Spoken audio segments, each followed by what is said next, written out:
Մատենադարանը հաշմանդամություն ունեցող անձանց համար մատչելի կառույցներից է։ Արմեն Մխիթարյանն ասում է, համաժողովին մասնակցելու համար 3-րդ հարկ է բարձրացել, առանց խնդրի։ Նույնը չի կարող ասել Հարազատ Աբովյանի մասին, որտեղ նույնիսկ թեքահարթակները հազվադեպ են։ Շատ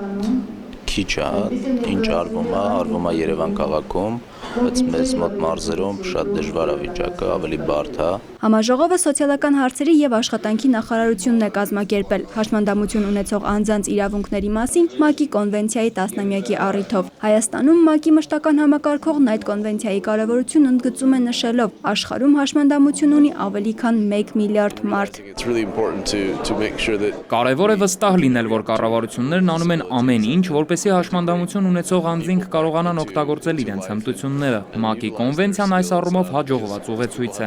Հայաստանը կոնվենցիան վավերացրել է 2010-ին, ստանձնելով հավասար իրավունքներ ապահովելու պատասխանատվություն։ Աշխատանքի եւ սոցիալական հարցերի նախարարությունում լուծման սպասող խնդիրներից առաջինը գործազրկությունն է։ Նախարարի տեղակալը նաեւ կարևոր ձեռքբերման մասին է խոսում։ Այնպիսի քայլը, որով մենք առանձնանում ենք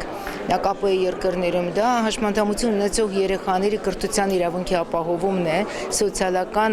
ներառումը այդ ոլորտում։ Ներառական կրթությունով մենք հպարտանում ենք, որովհետև 2025 թվականին մենք արդեն համընդհանուր ներառական կրթություն ենք ունենալու։ Երևանը հաշմանդամություն ունեցողների համար մի փոքր էլ հարմար դարձավ։ Քաղաքապետարանի դիմաց առաջին անգամ փորձարկում են մայրաքաղաքի տրանսպորտային համակարգում ավելացած 5 ավտոբուսները, որոնք հարմարեցված են տեղաշարժվելու խնդիրներ ունեցողներին։ Շատ հարմար էր, իմ բարձանալը, ինչպես դուք էլ տեսաց, անձամբ ինքս հաստատ կօգտվեմ։ 7 երթուղում արդեն 25 այսպիսի ավտոբուս է գործում։ Դրանք տեղաբաշխված են այնպես, որ քաղաքի բոլոր ծայրամասերից հնարավոր լինի հասնել կենտրոն։ Երթուղիներից են 3-րդ համարի ավտոբուսային երթուղին 13-ը, 14-ը, 20, 22-ը, 35-ը, 33-ը եւ 41-ը։ Հաջորդ տարի նախատեսվում է ավելացնել երթուղիների եւ հատուկ վերելակներով ավտոբուսների թիվը։ Անի Ավետյան, Նարեկ Գալստյան, ժամը լրատվական։